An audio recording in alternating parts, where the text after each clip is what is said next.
បងប្អូនប្រកាសជាបានឃើញហើយនៅព័ត៌មានដែលខ្ញុំផ្សាយពាក់ព័ន្ធជាមួយនឹងរឿងបងប្រុសដែលជាម្ចាស់កង់3ដឹកកង់អាគុយកាលពីយប់មិញណាហើយចុះកតាអីបានជំរុញឲ្យសៃការគាត់ធ្វើការផុសវីដេអូប្រាប់ឲ្យគាត់យកកង់អាគុយមកវិញមានសគុណមានអីឲ្យរឿងសគុណផ្សេងៗខ្ញុំមិនដឹងថារឿងហ្នឹងគឺចន្លោះអត់ពេលហ្នឹងគឺចេញពីទូប្រូមកហ្នឹងម៉ោង6ជាងពួកខ្ញុំជិះតាមផ្លូវបាត់គ្នាហើយខ្ញុំក៏រកគាត់វាថាពេលហ្នឹងគាត់ក៏រកខ្ញុំដែរនិយាយចឹងណាហើយរត់ឃើញដល់ពេលរត់ឃើញទៅប្រហែលជា1ម៉ោងខ្ញុំបានឆាត់តម្រាក់ចូលគ្រប់ថាមេឥឡូវគឺបាត់កង់អាគុយហើយ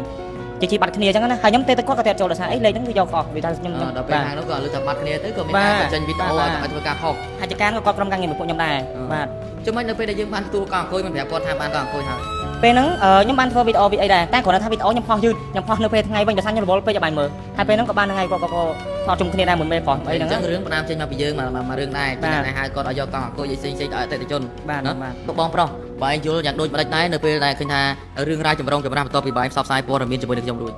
បាទខ្ញុំថាអត់អីទេព្រោះដោយសារបើ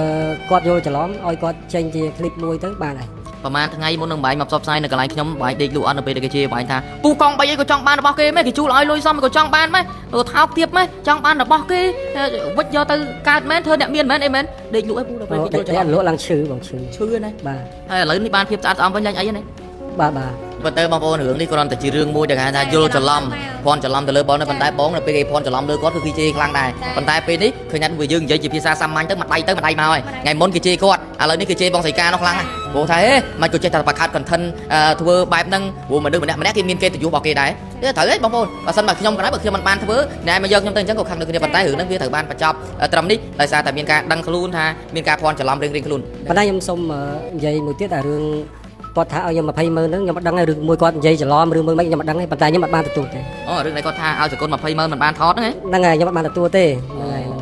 ហើយពេលខ្លះគាត់ចេះតែច្រឡំតែវាច្រឡំច្រើនពេកអញ្ចឹងបាទច្រឡំច្រើនពេកបាទបាទធ្វើឲ្យពុកម៉ែបងប្អូនស្មុកស្មាញ2ថ្ងៃម្ដងជេរខាងបងកង់3ម្ដងជេរបងស្រីកាតែក៏ពិតរឿងរ៉ាវដើមហេតុគឺវាដោយសារតែរឿងឆ្នាំទុកថ្មិញនេះដែលដាក់កង់អាគុយឲ្យគេបានអរិញរង្វាន់ដល់ពេលអញ្ចឹងទៅបានធ្វើឲ្យបងនេះត្រូវដឹកកង់អាគុយនឹងដឹកហើយក៏មានការភ័ន្តច្រឡំលើគ្នាបានក៏មានការជេរម្ដងជេរបងជេរប្រហែលថ្ងៃដេកមានលក់ណាបងប្អូនទាំងដល់កស្ពឹកមុខខ្លះចង់បំបត្តិការជេរទៅលើគាត់ទៀតស្រាប់តែពេលដែលគាត់មិនអស់ចិត្តគាត់មកផ្សាយខាងខ្ញុំឥឡូវនេះបងប្អូនគាត់បានដឹងច្បាស់ហើយគាត់បានធ្វើការរិះគន់ទៅលើសៃការហើយពេលនេះឥឡូវសៃការក៏គាត់បានកែសម្រួលត្រង់ចំណុចខ្វះខាតរបស់គាត់ដែរហើយពេលនេះយើងចង់ដឹងលម្អិតយើងទៅសួររឿងរ៉ាវអង្គហេតុហើយតើបញ្ចប់ដោយរបៀបម៉េចទាំងអស់គ្នាដោយសារតែរឿងរ៉ាវអង្គហេតុនេះពេលនេះបងគេហៅថាអឿនតារាតែគាត់ថាគាត់គឺជាអ្នកគេថា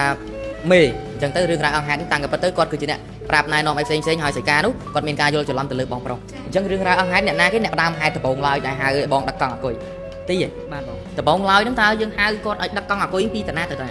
ដំបងឡើយហ្នឹងគឺកង់អាគុយហ្នឹងគឺខ្ញុំទៅដាក់លក់ជាមួយឆ្នាំដោះមិញអន្តរាកូនខ្មែររបស់យើងនេះដាក់ស្តង់លក់ណាហើយដាក់ជាមួយនឹងរង្វាន់កង់អាគុយចំនួន2គ្រឿងហើយបន្ទាប់ពីលក់ចប់ហើយផុតម៉ោងអ្នករោងចក្រដែលគាត់ចេញពីរោងចក្រប្រហែលជាម៉ោង6អញ្ចឹងខ្ញុំក៏បានហៅជាមួយនឹងកង់3គាត់ដាក់នឹងកង់អាគុយរបស់ខ្ញុំ2គ្រឿងណានៅពេលដែលយើងហៅគាត់ឲ្យដឹកហ្នឹងតើគាត់ដឹកមកកន្លែងទីតាំងដែលយើងឲ្យគាត់ដឹកមកហ្នឹងតាមពេលកំណត់នៅក្នុងថ្ងៃតែមួយឬមួយទៀតថ្ងៃតែមួយបងដោយសារតែដឹកចេញមកម៉ោង6ហើយដល់ពេលដឹកមកដល់ព្រាមហ្នឹងពេលហ្នឹងខ្ញុំយកពេលហ្នឹងញ៉ៃពេកផ្លូវស្ទះហ៎ដល់ពេលទៅខ្ញុំយកលេខទូរស័ព្ទច្រឡំខុសលេខអញ្ចឹងកំហុសមកពីយើងដែរកន្លែងខុសលេខបាទអត់ថាការយឺតមកហ្នឹងហើយពេលហ្នឹងមិនមែនមកពីខ្ញុំដោយសារតែពេលហ្នឹងគាត់ប្រាប់ខ្ញុំលឺចឹងបាទខ្ញុំគាត់ចឹងបាទតាមផ្លូវបាត់គ្នាហើយខ្ញុំក៏រកគាត់វាថាពេលហ្នឹងគាត់ក៏រកខ្ញុំដែរនិយាយចឹងណាហើយរត់ឃើញដល់ពេលរត់ឃើញទៅប្រហែលជា1ម៉ោងខ្ញុំបានឆាត់តម្រាក់ចូលគ្រប់ថាមេឥឡូវគឺបាត់កង់អាគុយហើយជិះបាត់គ្នាចឹងណាហើយខ្ញុំទៅគាត់ក៏ចូលដល់ថាអីលេខហ្នឹងវាយកខុសវាថាខ្ញុំដល់ពេលខាងនោះក៏លើថាបាត់គ្នាទៅក៏មានការចេញវីដេអូឲ្យធ្វើការផុសហើយចការក៏គាត់ក្រុមការងារមួយពួកខ្ញុំដែរហ្នឹងរឿងផ្ដើមចេញមកពីយើងមករឿងដែរតែហៅគាត់ឲ្យយកកង់អាគុយឲ្យផ្សេងៗឲ្យអតិថិជនបាទចុះបងប្រុសបើឯងយល់យ៉ាងដូចម្ដេចដែរនៅពេលដែលឃើញថារឿងរ៉ាវចម្រុងចម្រាស់បន្ទាប់ពីបាយផ្សព្វផ្សាយព័ត៌មានជាមួយនឹងខ្ញុំរួចបាទខ្ញុំថាអត់អីទេព្រោះដោយសារបើគាត់យល់ច្រឡំឲ្យគាត់ចេញជាคลิปមួយទៅបានហើយប៉ុន្តែខ្ញុំសូមនិយាយមួយទៀតថារឿងគាត់ថាឲ្យខ្ញុំ200000ហ្នឹងខ្ញុំមិនដឹងរឿងមួយគាត់និយាយច្រឡំរឿងមួយមិនខ្ញុំមិនដឹងទេប៉ុន្តែខ្ញុំមិនបានទទួលទេអូរឿងនេះគាត់ថាឲ្យសកុន20000មិនបានថតហ្នឹងហើយខ្ញុំមិនបានទទួលទេហ្នឹងហើយពេលខ្លះគាត់ចេះតែច្រឡំតែវាច្រឡំច្រើនពេកអញ្ចឹងបាទច្រឡំច្រើនពេកបាទបាទចុះបងស្រីក្នុងនាមបងឯងជាតំណាងរបស់ខាងបងអឿនតារាបងយល់យ៉ាងដូចម្ដេចដែរនៅពេលដែលបុគ្គលិកយើងមានការគេថាយើងរៀបចំខ្សែត្រូវលក្ខណៈចម្រុងចម្រាស់អ្នកនេះធ្វើអញ្ចឹងអ្នកនេះធ្វើអញ្ចឹងអញ្ចឹងទៅវាអត់មានប្រតិកាឡាគ្នាហេទីនេះទទួលកង់អាគុយបាយជាបងសៃការនោះជាអ្នកផុសខាងអត់បានទទួលកង់អាគុយបាយយល់ដូចម្ដេចដែរបងក្នុងនាមបងជាតំណាងនិយាយទៅវីដេអូដែលការផងខ្ញុំអ្នកឲ្យផុសទេបងចាពីព្រោះអីខ្ញុំជាម្ចាស់កង់អាគុយថាខ្ញុំជាម្ចាស់ប្រេនតាមមកថ្មីហ្នឹងអញ្ចឹងណាចាប្តីខ្ញុំឈ្មោះអឿនតារាតែតាមមកថ្មីគឺខ្ញុំអ្នកចាញ់បុកលក់ទេប្រពន្ធគាត់ហ្មងចាប្រពន្ធហ្មងចាហើយថ្ងៃហ្នឹងក៏ធម្មតាវាស្លន់ណាបងបាត់1ម៉ោងហើយខ្ញុំឲ្យកូនចាស់ដើររហូតគាត់ជួបគាត់អីចឹងយើងប្រហែលជាជីជ្រុកផ្លូវគ្នាអញ្ចឹងណាអ ចឹងក៏យើងស្លន់ទៅខ្ញុំក៏ផុសនិយាយទៅកូនចៅផុសទាំងអស់ចឹងណាថាបើកំងឃើញជួយយកមកឲ្យខ្ញុំវិញផងខ្ញុំមានសកូនតិចតួចជូនចឹងហើយប្តីខ្ញុំក៏បានជូន20រៀលតែប្រហែលជាអូនកាគាត់ច្រឡំគាត់និយាយ200000ចឹងណាចា ចឹងតែបងសេរីមានអីពាក្យពេចន៍អីដើម្បី5ទៅមហាជនទេបង និយាយទៅចង់ឲ្យបងប្អូនយើងមុននឹងជេរអីសូមឲ្យគាត់មើលសងខាងអីចឹងណាចាឲ្យគាត់ជួយមើលឲ្យសួរដឹងឬដឹងកុលសិនចឹងណាមុននឹងជេរទាំងបងប្រុសមុននឹងជេរតាការចឹងពួកខ្ញុំមិនចង់ឲ្យមានរឿងបញ្ហានៅក្នុងធីមការងារឬក៏ពាក់ព័ន្ធមួយបងប្រុសគាត់អ្នករស់ស៊ីចឹងណាចា ដោយសារតែបងគាត់ជាអ្នករត់កង់3គាត់ប្រហែលថ្ងៃដេកអត់លក់ហើយបក់មិនឡាហើយទេព្រោះគេជេរថាបើសិនជាឃើញមុខហ្នឹងលេខជីហ្មងហើយឃើញមុខហ្នឹងសឹងថាវាជេរបន្ថែមទៀតឥឡូវនេះឥឡូវលេងអីបងណា បាទប៉ុន្តែសំណុំពរឲ្យគាត់ចេញคลิปហើយកុំឲ្យមានคลิปអីបន្តទៀតចឹង ចឹងនេះជាអ្វីដែលបាយសនំពខ្ញុំសួរបាយនៅឆោតតាជុំវិញរង្វង់នៃការក្រុមការងាររបស់គាត់បាយមិនពេញចិត្តអ្នកណាខ្លះឬមួយក៏មកតាពីបកការម្នាក់ឬមួយក៏យ៉ាងម៉េចបងគឺតារាយ៉ាងម៉េចដែរ មកពីបងអ៊ុនរ៉ាគាត់បានថតខ្ញុំដែរប៉ុន្តែគាត់នៅคลิปគាត់អត់ចេញទេព្រោះគាត់រវល់ព្រោះគាត់ឲ្យលុយខ្ញុំយកតែ50000ទេប៉ុន្តែគាត់ឲ្យ80000ប៉ុន្តែបើម្នាក់ការហ្នឹងអត់មានឲ្យខ្ញុំ20000ទេគាត់ច្រឡំគាត់ចេះតែថាមិនដឹងខ្ញុំអត់បានទទួលគាត់ទេបាទ អញ្ចឹងតើជាចុងក្រោយបងប្អូនទាំងអស់គ្នាមានអ្នកណាមានមតិអីបន្ថែមទេហែមទីមានទេ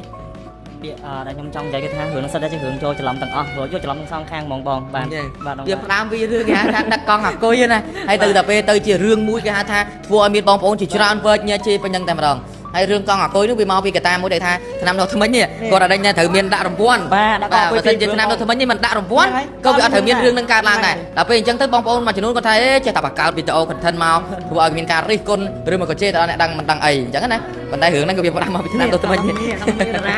ហើយបងយល់ចាំដូចម្ដេចដែរថ្ងៃនេះចង់បានបំផុតហ្នឹងគឺគេទៅយល់មកពូណា បាទចាំមកគេទៅយល់ហើយយើងគេទៅយល់ថាគេថាកង់3ពួកកង់3មិនល្អមិនអីចឹងគាត់ថាគាត់ឈ្មោះគេដែរអញ្ចឹង អញ្ចឹងយើងចង់បានលៀងភាពស្អាតស្អំមកវិញបងប្អូនជាទីមេត្រីជុំវិញនឹងរឿងរ៉ាវអង្គហេតុនេះដូចខ្ញុំបានជម្រាបហើយឃើញថាគឺមានការភ័ន្តច្រឡំទាំងសងខាងដោយភាគីមកខាងបងសីកានោះគាត់អត់បានដឹងរឿងសាច់ច្បាស់អំពីក្រុមការងារគាត់ហើយគាត់ក៏បានធ្វើការផុសហើយទាំងតែអត់តទទួលដំណឹងពីគេហៅថាប្រូទីអញ្ចឹងទៅគាត់ក៏មានការផុសបើចេះថាបន្តយល់ច្រឡំបន្តទៀតរីឯបងនេះគាត់មិនដឹងថាធ្វើម៉េចពួកឃើញគេជេរអញ្ចឹងខ្លាំងពេកក៏រត់បន្តខ្ញុំបន្តពីផ្សព្វផ្សាយទៅមិនដឹងថាអូខាងនេះយល់ច្រឡំចេះខាងនោះយល់ច្រឡំចេះហើយរឿងវាថាបើដោយសារតែនេះបើដោយសារតែមិនដាក់អង្វាន់ក៏អត់មានអាការថាកង់អាគុយដើម្បីឲ្យធ្វើការដឹកហើយមានការរិះគន់អញ្ចឹងដែរព្រោះបងប្អូនគាត់ថាគាត់តែរឿងដឹកនឹងមួយរិះខ្ញុំជេរមាត់ឡើង2ថ្ងៃណាព្រោះថ្ងៃមុនជេរម្ដងឥឡូវនេះម្ដងទៀតអញ្ចឹងកំហុសមកពីឆ្នាំថ្មីនេះអញ្ចឹង មាននំរឿងបង បាទអ្នកនំរឿងអញ្ចឹងបាទអញ្ចឹងជុំវិញជាមួយនឹងវីដេអូនេះខ្ញុំមិនមានអ្វីច្រើនទេគ្រាន់តែជម្រាបឲ្យពុកម៉ែបងប្អូនអស់ការសង្ស័យហើយឈប់មានការបន្តយល់ច្រឡំទៅទៀតព្រោះដោយសារតែពេលបច្ចុប្បន្ននេះខាងបងស្រីកាក៏គាត់បានជ្រាបច្បាស់ដែរថារឿងរ៉ាវអង្គហេតុរបៀបម៉េចហើយគាត់ក៏ព្រមកែសម្រួលត្រង់ចំណុចដែលគាត់ខុសបងក៏គាត់កែសម្រួលដូចគ្នាបើសិនបើគាត់មានត្រង់ប្រការណាមួយដែលមិនត្រឹមត្រូវអញ្ចឹងជុំវិញនឹងព័ត៌មាននេះបាទអញ្ចឹងជុំវិញនឹងព័ត៌មាននេះខ្ញុំបានមានសារៈមករហ័សបីត្រង់មិនមានអ្វីច្រើនទេក៏សូមធ្វើការបញ្ចប់នៅព័ត៌មាននេះតែប៉ុណ្ណេះបាទសូមអរគុណនិងសូមគោរពលា